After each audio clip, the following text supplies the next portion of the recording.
Hello students, I welcome you all to my YouTube channel. इस video में हम 27 जुलाई shift 1 का जो जेई मेंस है उसके बारे में डिस्कस करने जा रहे हैं। तो मुझे कुछ 7 से 8 क्वेश्चन मिले हैं, ये सारे ऑर्गेनिक केमिस्ट्री के क्वेश्चन हैं। तो इन सभी क्वेश्चन को हम वन बाय वन डिस्कस करेंगे, ठीक है। पहला क्वेश्चन ये बहुत ही बढ़िया क्वेश्चन है। क्या दिया है कि ये कंपाउंड है, इसका रिएक्शन जब हम करा रहे हैं इस H3PO4 के साथ तो हमें ये कंपाउंड X मिल रहा है, और इसका रिएक्शन जब हम इसके साथ करा रहे हैं तो हमें Y मिल रहा है। तो पहले आपको ये समझना पड़ेगा कि H3PO4 करता क्या है। हमें पता है कि जब हम अल्कोहल का रिएक्शन एसिड के साथ कराते हैं, इनको हीट करते हैं, तो क्या होता है, डिहाइड्रेशन ऑफ वाटर होता है और हमें क्या मिलता है, अल्कीन मिलता है।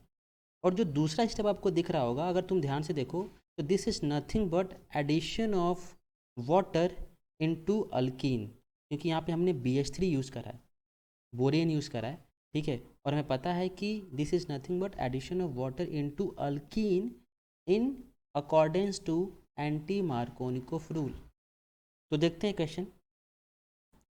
पहले स्टेप में क्या होगा, इसको मैकेनिज्म के साथ ही देख लेते हैं, ठीक है। क्वेश्चन ये है कि जब हम इस कंपाउंड का रिएक्शन, दिस इज़ अल्कोहल, यही है, इसका रिएक्शन जब हम H3PO4 के साथ कराते हैं, तो मैं आपको एकदम स्टार्टिंग से एकदम बेसिक से बता रहा हूँ। H3PO4 के पास क्या H+, ठीक है। तो this is nucleophile, this is electrophile, इस पर अटैक करेगा। क्या मिल जाएगा हमें, एक प्रोटोनेटेड अल्कोहल मिल जाएगा, this is a protonated alcohol OH2+, ठीक है। यहाँ पे ऑक्सीजन पे क्या है, आपका पॉजिटिव चार्ज अनस्टेबल है, तो क्या होगा, आपका वाटर बाहर निकलेगा, यहाँ से आपका वाटर बाहर निकलेगा, और क्या मिलेगा हमें, एक कार्बोकैटायन मिलेगा, ठीक है। सॉरी, ये कार्बोकैटायन मिल जाएगा, ऐसे समझो, ठीक है। अब क्या होगा, देखो ये 1 डिग्री कार्बोकैटायन है, so it may rearrange into a 3 degree 2 degree carbocation if it will get a chance. तो क्या होगा, यहाँ पे देखो हाइड्रोजन है, ठीक है। अगर ये कार्बोकैटायन यहाँ पे आ गया तो ये 3 डिग्री कार्बोकैटायन में कन्वर्ट हो जाएगा। सो यहाँ पे क्या होगा, आपका 1 to methyl shift, sorry H- shift, hydride shift होगा, ठीक है। क्या मिल जाएगा हमें, हमें एक टर्शियरी कार्बोकैटायन मिल जाएगा, ये वाला कार्बोकैटायन, ठीक है। This is a tertiary carbocation. अब क्या होगा, क्योंकि यहाँ पे जो आपने एसिड लिया H+, it is a catalyst, तो यहाँ से H बाहर निकल जाएगा, ठीक है। यहाँ से आपका H+ बाहर निकल जाएगा और हमें एक अल्कीन मिल जाएगा, दिस इज़ अ अल्कीन, ठीक है।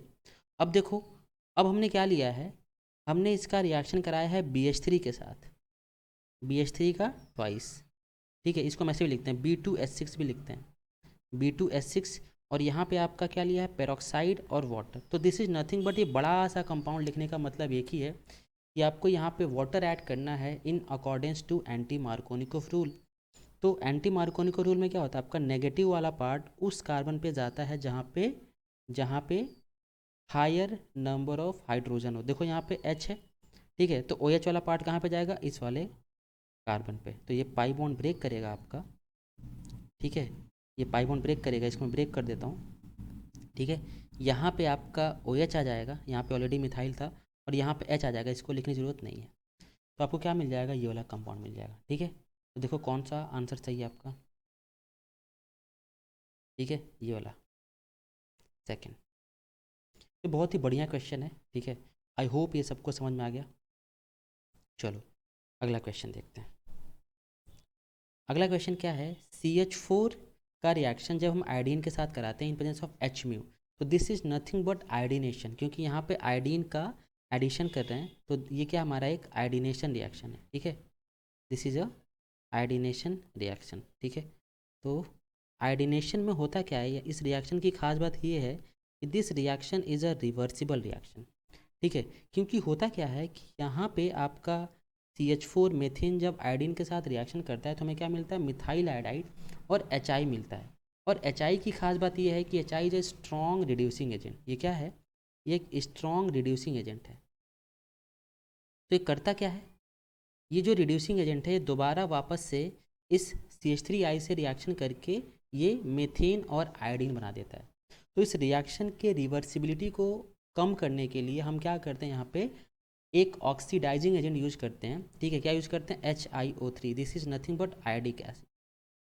अब इसका क्या काम है, this iodic acid will react with HI, ये HI से रिएक्शन करेगा और इसको आयोडीन में कन्वर्ट कर देगा, ठीक है, सॉरी दिस इज HiO3, ठीक है, HiO3, इसको ये आयोडीन में कन्वर्ट कर देगा। जब HI बचेगा ही नहीं, ठीक है, तो रिएक्शन करके रिएक्शन को बैकवर्ड में ले जाने कोई मतलब ही नहीं है, ये आपका आयोडीन में कन्वर्ट हो जाएगा। तो जब ये आयोडीन में कन्वर्ट हो जाएगा तो और फ़ायदा ही है, हमें रिएजेंट मिल गया जो दोबारा से रिएक्शन करके CH3I में कन्वर्ट कर देगा। तो करेक्ट आंसर इज ए, क्योंकि इस रिएक्शन के रिवर्सिबिलिटी को कम करने के लिए यहाँ पे हम ऑक्सीडाइजिंग एजेंट यूज करते हैं, जैसे आपका HiO3, HNO3 भी यूज़ कर सकते हैं, ठीक है। अगला क्वेश्चन देखते हैं, monosaccharides and disaccharides are differentiate by. तो ये आपको याद रखना पड़ेगा कि ये जो रिएक्शन है, दिस रिएक्शन इज़ मोनोसैकेराइड्स और डाइसैकेराइड को हम अलग करने के लिए, इनको डिफ्रेंशिएट करने के लिए हम क्या यूज़ करते हैं, बारफोर्ड टेस्ट, ये वाला। तो इसमें होता क्या है, यहाँ पे हम यूज़ करते हैं कॉपर एसीटेट इन डाइल्यूट एसिड, कॉपर एसीटेट इन डाइल्यूट एसिड, ठीक है।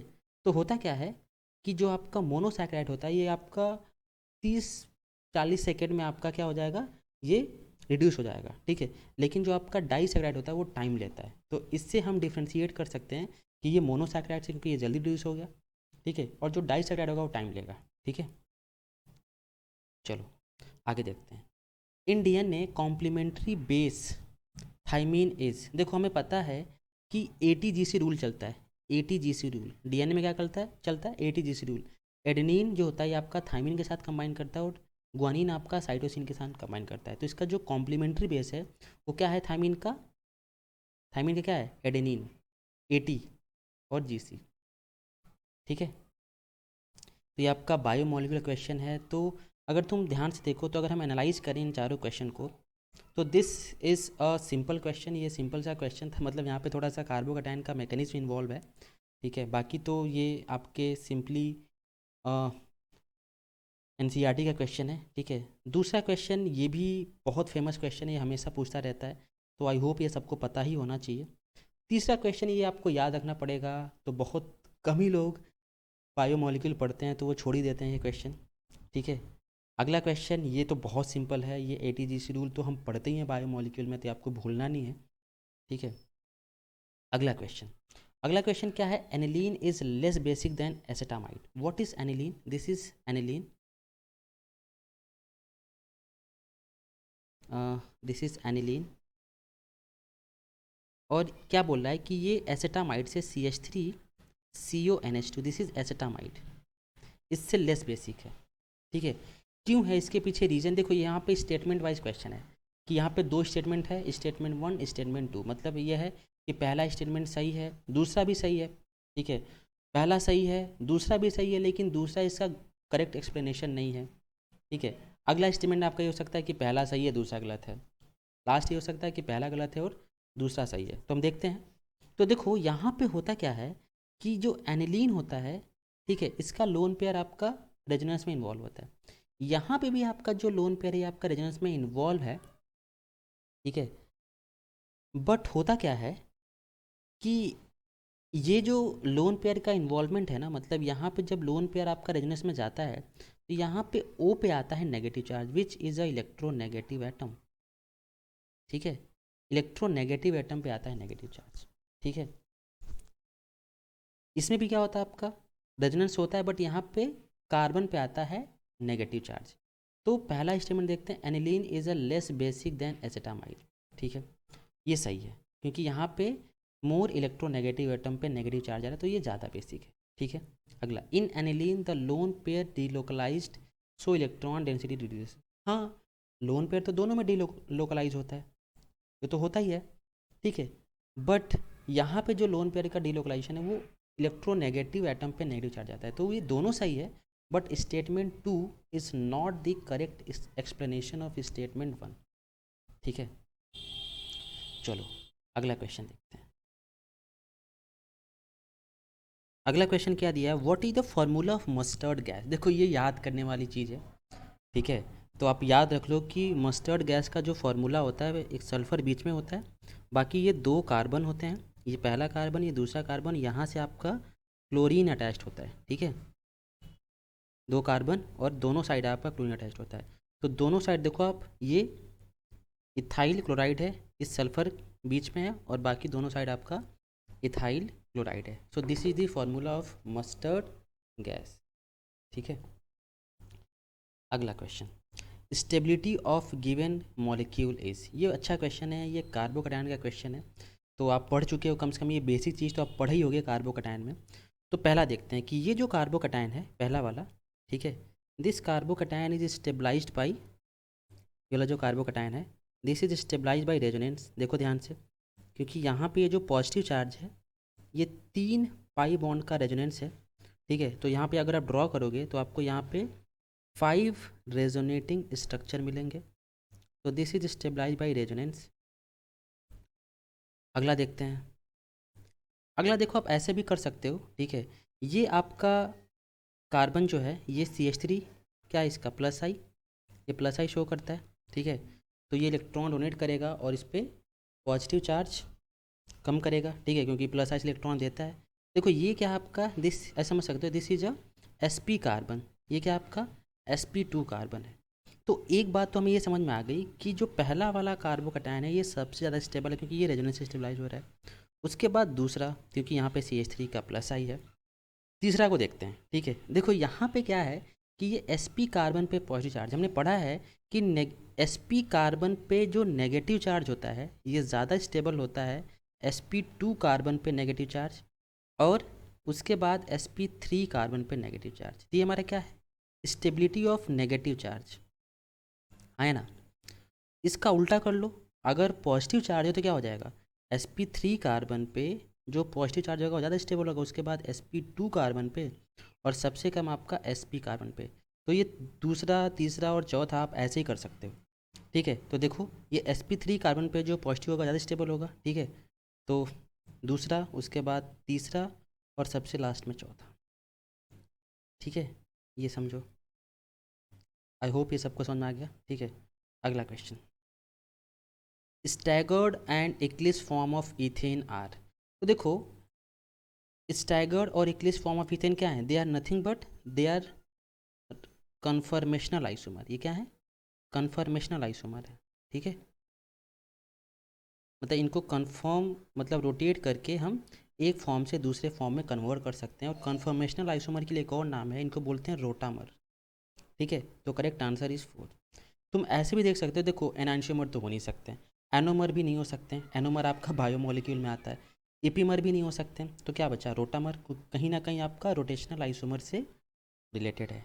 लास्ट क्वेश्चन, लास्ट क्वेश्चन क्या है, which of the following given statement on eutrophication are not correct. तो पहले समझो व्हाट इज़ यूट्रोफिकेशन। यूट्रोफिकेशन में होता क्या है कि जो आपका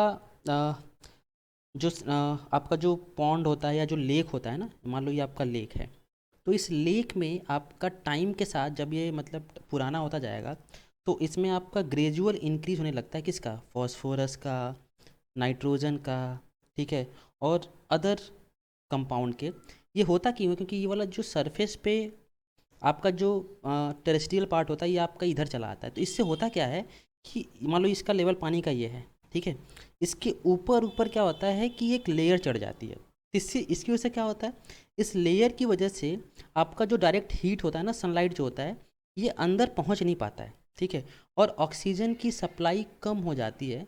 तो यूट्रोफिकेशन का सबसे बड़ा घाटा ये है, और टाइम के साथ क्या होता है कि वहाँ की जो लाइफ होती है एरोबिक लाइफ वो ख़त्म होने लगती है, ठीक है। तो इसकी वजह से क्या होता है कि टाइम के साथ आपका ऑक्सीजन लेवल वाटर में कम हो जाता है, ठीक है। तो तुम सारे ऑप्शन देखो, तो देखो क्या दिया कि eutrophication increases oxygen level in water, ठीक है, इंक्रीज नहीं करता है, डिक्रीज करता है, सॉरी डिक्रीज करता है, ठीक है। और एक टाइम के बाद आपकी जो एक्वेटिक लाइफ होती है वो ख़राब हो जाती है, मतलब जैसे तुमने देखा होगा कि ये पूरा कवर कर लेगा तो सनलाइट सीधे पास नहीं हो पाएगा यहाँ से, ठीक है। तो करेक्ट आंसर इज डी। तो यही था हमारा आज का पूरा डिस्कशन। तो अगर मैं क्वेश्चन के बारे में बात करूं कि कौन सा क्वेश्चन किस टाइप के था, तो ये क्वेश्चन आपको सीधा याद करना था, यहाँ पे अगर आपको पता होगा तभी आप ये क्वेश्चन कर सकते हो, वरना आप नहीं कर सकते, ठीक है। इससे पहले वाला क्वेश्चन, ये बहुत सिंपल क्वेश्चन था, बहुत ही सिंपल। आपको ये नाम पता होना चाहिए, ठीक है। नहीं बोल देते हैं कॉन्फॉर्मेशनल आइसोमर और ऑल्सो कॉल्ड एज रोटामर, तो आपको ये याद होना चाहिए, ठीक है। ये क्वेश्चन आपका कार्बोकैटायन की स्टेबिलिटी पे था, ये आप कर चुके होगे, कम से कम इतना तो किया ही होगा। और ये मस्टर्ड गैस, ये भी आपको फार्मूला याद ही रखना था। बाकी इन सब के बारे में हम डिस्कस कर ही चुके हैं, ये आपका बेसिक स्ट्रेंथ पे है, ठीक है। और ये भी हम देख ही चुके हैं ATGC rule. So with this we end today, thank you.